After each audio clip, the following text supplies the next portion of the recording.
Hello, नमस्कार sir. हां, नमस्कार. सर, तुम्ही सांगितल्याप्रमाणेच पाऊस झाला. तुम्ही सांगितलं होतं काही शेतातून पाणी बाहेर निघेल, काही शेतातनी पेंडवणी पाऊस होणार आणि सर तुम्ही सांगितल्याप्रमाणे काल आमच्या वाशिम जिल्ह्यामध्ये चांगला पाऊस झाला सर. आज पण रात्रीच्याला होणार आहे पुन्हा. आज रात्रीच्याला पुन्हा होणार. 1 तारखेपर्यंत राज्यात दररोज भाग बदलत पाऊसच आहे. 1 तारखेपर्यंत राज्यात धो-धो पाऊस आहे. हो, काही-काही ठिकाणी जोरात आहे, कुठं कमी आहे. हो का? काय झालं ते दुसरं चक्रीवादळ पण येत आहे म्हणून पुन्हा आणखीन 2 दिवस पुन्हा वाढलं. बापरे! म्हणजे जे बंगालच्या उपसागरामधलं चक्रीवादळ आहे आता त्याचा प्रभाव महाराष्ट्रावरती राहणार ते काय समजा. होणार ते फिरत-फिरत जाणार आहे, पण त्याच्यात थोडा एक असर थोडा होणारच आपल्या मराठवाड्यात, विदर्भात. हो का? हं. मग सर पाऊस आता हे कसं राहणार या चक्रीवादळाचा जोरदार राहणार की साधा? जोरात हो, कुठं रिमझिम, कुठं जोरात, गारपीट. आपलं हे विजांच्या कडकडाटात. हो का?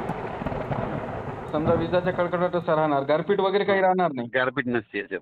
हो का? गारपीट होईल 22 फेब्रुवारी 10 मार्चमध्ये. बापरे! सर जिल्ह्यावाईज काय राहणार शेतकऱ्यांसाठी आता माहिती? शेतकऱ्याला आज देखील ना पश्चिम महाराष्ट्र, उत्तर महाराष्ट्राकडे आज देखील पाऊस पडणार. आज 26-27. 26-27. हो. हां. त्याच्यानंतर 28-29 पर्यंत 30 पर्यंतच आहे समजा. हो का? पूर्व विदर्भ, पश्चिम विदर्भ थोडाफार सध्या कमी आहे. हां, हां, हां. पण आज 30 आणि 1 तारखेला तिकडे पडेल समजा. 30 आणि 1 तारखेला समजा. हो. हो आणि का? मराठवाड्यात मात्र जास्त राहणार. मराठवाडा आणि पश्चिम महाराष्ट्र. मराठवाडा आणि पश्चिम महाराष्ट्र. मग याच्या 28 समज 27, 28, 29. 27, 28, 29. हं, हं. बरं सर जिल्हे कोणकोणते येणार याच्यामध्ये आता? जवळपास हे सगळीकडेच पाऊस पडणार. नांदेड जिल्हा, परभणी जिल्हा, हं. लातूर जिल्हा, हो, जालना जिल्हा, धाराशिव, हो, संभाजीनगर, अहिल्यानगर, हो, सातारा, सांगली, सोलापूर, कोल्हापूर, पुणे, हो, मुंबई सगट, इकडं उत्तर महाराष्ट्र, नंदुरबार, धुळे, जळगाव, हो, नाशिक, हो, त्याच्यानंतर इकडे बुलढाणा, हो. अकोला, अमरावती, वर्धा, नागपूर, भंडारा, गोंदिया, चंद्रपूर, हां, हां, यवतमाळ. हां. जवळपास सगळ्याच जिल्ह्यात पाऊस पडणार. बीड जिल्ह्यात समजा अनेक जिल्ह्यातनी पडणार. भाग कोणता सुटणार नाही. नाही, नाही. आता मी इकडे पंढरपूरकडे जात होतो तर बीडला पाऊस चालू होता. हो का?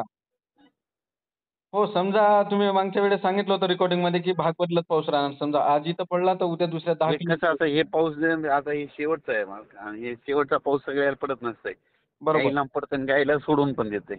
हो, हो. बरोबर त्याच्यामुळे आहे. मी म्हणलं होतं कोरडवाहू पेरून टाकायला काही हरकत नाही. हो, हो. बरोबर आहे सर. तुम्ही ज्यांच्याकडे सांगितलं सर. व्यवस्था असली तर ते काही करू शकते समजा पाण्यावाले. पण हो, तुम्ही कोरडवाहूल्यांना थांबायला नाही पाहिजे. हो, हो. बरोबर आहे. तुम्ही पण सांगितलं आता होतं, काय नाही की आता 28च्या नंतर पेरणी करायला काय हरकत नाही बरं का सगळ्यांनी समजा हो 29 28 तारखेच्या नंतर.